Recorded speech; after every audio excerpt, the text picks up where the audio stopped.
I am not the president or past president or vice president of the ACA. I simply have the privilege and honor to present here on behalf of the ACA because our presidents could not make it. I am the vice chair of the US National Committee for Crystallography, so that was probably part of why they invited me to give this. So what I would like to start with is definitely thanks to those who made this year possible here in Morocco, at UNESCO, the people of the ECA who definitely carried a lot of that one, but also those who were actually part of what we call the ACA IYCR task force. And we established this one before IYCR started, and so as you might recognize in the top row, Graciela is actually one of our members of this task force, because before the beginning of IYCR, I think we actually spent more latitude than the ECA even spends. Although one of the proudest things of 2014 is, of course, the establishment of LACA, which we consider our sister organization. We will definitely do everything to help them succeed and really thrive and build capacity. But so this was our task force, which we used to communicate with members in different parts of the ACA region so that people would actually be informed of what was going on and help build capacity.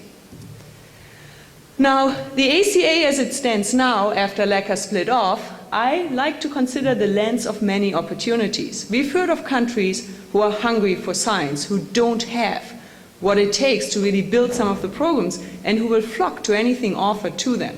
We kind of have the opposite problem in North America, because there are so many things offered that we compete with other branches of science. And so that means for attention, resources, and of course students who are the future crystallographers. One of the things that we have seen, like other regions of the world, is formal crystallography teaching is declining. There are fewer departments that offer formal courses. There is no more degrees in crystallography offered. One of the things that the National Committee has started discussing is whether it might be worthwhile to establish a certificate where we use online classes, which nowadays is of course very feasible, so that we can have a nationally or internationally recognized certificate for people who have received certain types of training.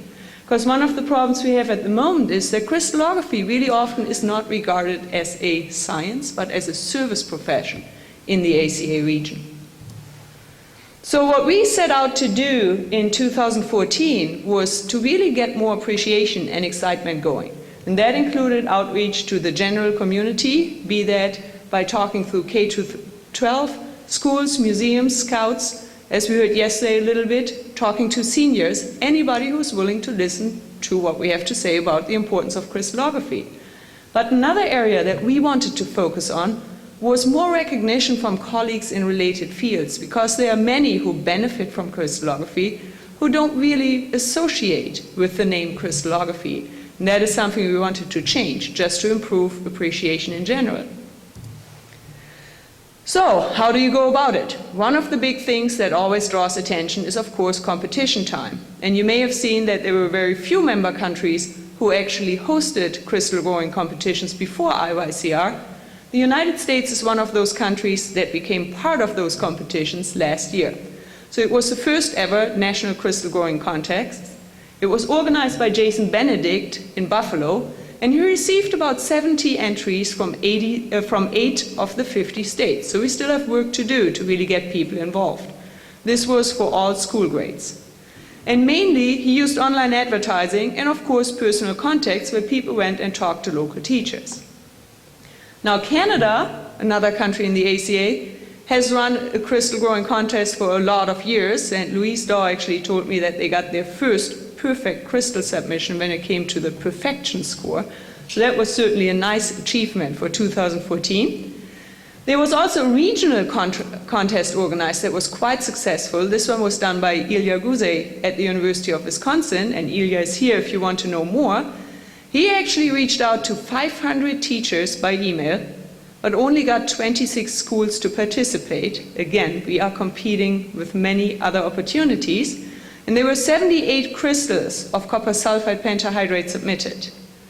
Now, one interesting thing to note here is that half of the participating schools were recruited through booths at a science teacher conference. So going out there to spread the word was really important to actually make this possible. One thing that the US is definitely still struggling with is, how do we reach homeschooled students? Because you can't just contact a teacher, right? You have to contact the parents there. And just to give you some nice pictures, these were the winning contests, the contest winners for the Wisconsin crystal growing contest. So I think the bottom one is actually the judge's favorite. It was just a very beautiful crystal. It didn't quite fit the categories, but there were definitely some very good submissions. Another contest that we had running, and this was for the whole of North America, was a video contest. Unfortunately, that one did not receive many entries, only 8, but some of them are actually quite nice, so you can't quite read the link there, but if you Google North American video contest, you can probably find it. Part of the issue was that the timing was bad. It was advertised in summer, school start in late August or early September. There wasn't much time until the deadline in December for people to do something. Also, the way the rules were written, some teachers thought this was much more strictly focused than it actually was. But the videos received described a wide variety of things: crystal growing, student groups visiting synchrotrons. There was a really neat one actually from an elementary school where the kids enacted nucleation and crystal growth. I definitely encourage you to check that one out, including defects. One very unique thing that we have had going that I believe will do a lot to build capacity in crystallography is something that our young scientist special interest group, so we don't call it a gig, it's a SIG for us, has started even in 2012 already. They worked with Hampton Research, who sponsored all of the supplies, to contact some local high schools, and this was Eric Montemayor who really headed this one up, and set up some lysozyme crystal growth. And they did all of the instruction initially by Skype, so they provided their expertise from a distance, and then closer to the conference, the students actually got to visit a crystallography lab at Boston University and collect data on some of their lysozyme crystals. And in the end, they had a couple of students and their instructors present a poster at the ACA meeting about their experiences. And there are a couple of pictures to show you how this works. So there's some instruction, classroom, both theory, and of course the crystal growth. There's a visit to the Boston University lab, and there's the poster and the 2 students and their instructors presenting this one. Now, the Boston teacher has run this every single year since, and it has been done again in Hawaii at the 2013 meeting and in Albuquerque in 2014. So we hope that this will become something that will be established in more and more locations to give schools a chance to really do some crystallography.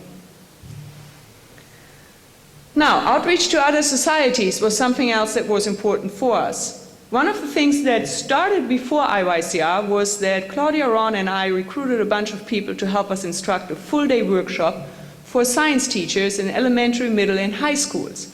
We called this one Crystallography World of Wonders, and it was offered before each ACA meeting, free of charge for the teachers. So we did this in Chicago, Boston, and Albuquerque.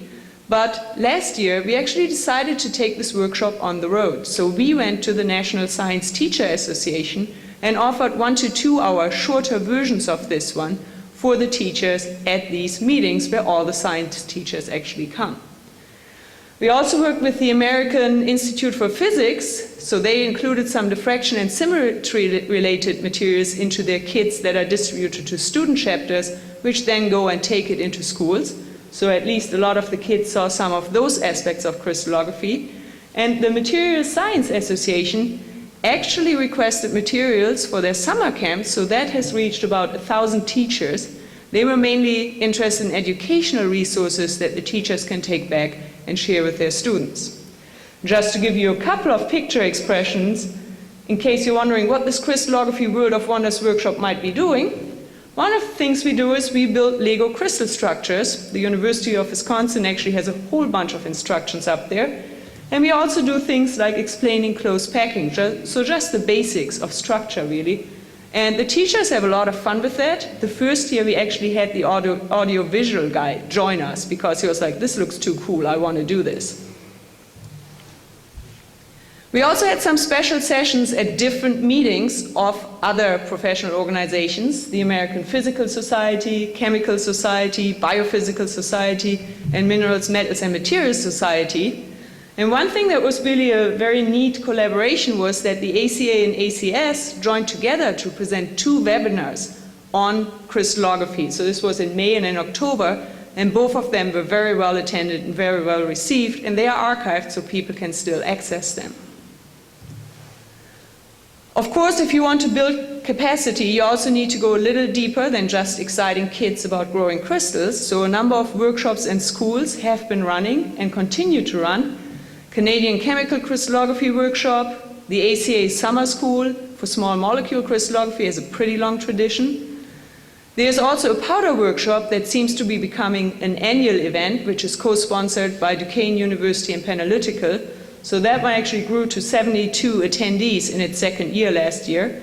And this year we will actually be offering a rebuild workshop for 3 days at the North American Solid State Chemistry Conference. So again, we go to people who definitely use crystallography, but may not necessarily consider themselves crystallographers. Maybe we can change that. Now you'll probably hear more about this. LACA actually did host some workshops. So the Colombian and Venezuelan societies actually went together. They did run a single crystal workshop, and they are planning on a powder workshop. And as I said, we definitely want to support them. So 2 US crystallographers will actually be going to the powder workshop to help with the teaching, and some of the funding will be provided through resources in the North American region. So one of the things that has come up over and over again that I would like to definitely still touch on is we want to leave a legacy. We had an International Year of Crystallography and it was great, but we need to continue to actually communicate about our science and get appreciation, because that will also influence where we can get funding in the future. And of course, whether there will be crystallographers to continue this important science. One of the things that is definitely necessary for that is to continue to collect educational materials, and we are very happy to hear that the website is definitely designed to stay and be maintained, because we've contributed to that and we've used the resources, so it is very good to see that. Of course, hopefully materials will be available in multiple languages. For the Americas, that would be English, French, Portuguese and Spanish, but of course for other regions in the world, other languages should be added to that. Now, it has been mentioned already that some things are grassroots efforts, and that definitely includes any and all of the outreach in crystallography. The best way to get anybody to participate is personal contacts. We provide the expertise and the motivation. It does require our time. To keep the excitement alive, it is good to follow up. We need to make clear this wasn't a one-time IYCR deal.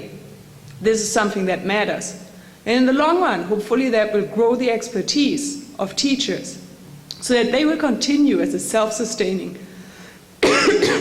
commitment to actually keep including crystallography in the curricula.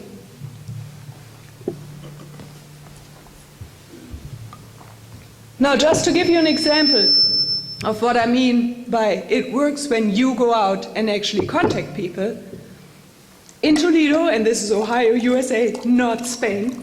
I do know I need to distinguish that here. Thank you.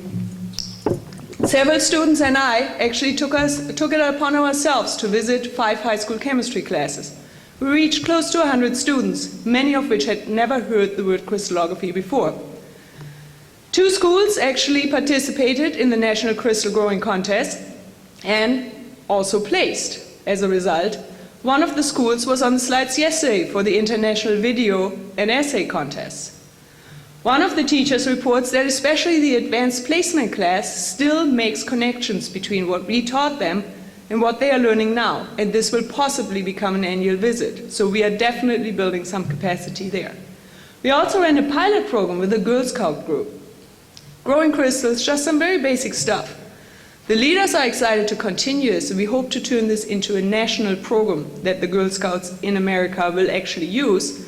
The kids are definitely still excited. And remember, I ran into one kid in the mall months later, and I said, I know you, you grew a cool crystal, and she turned around and told her family everything about what we did with them. And just to give you a couple of picture impressions here, these are the Girl Scouts, very happy to be real scientists with goggles, grinding up materials and weighing them. And of course, dealing with crystals, and in the end, taking home their own crystals. Last but not least, it is definitely our responsibility to leave a legacy. And so I definitely hope that all of us will go and continue to be crystallographers, crystallography ambassadors. And with that, thank you.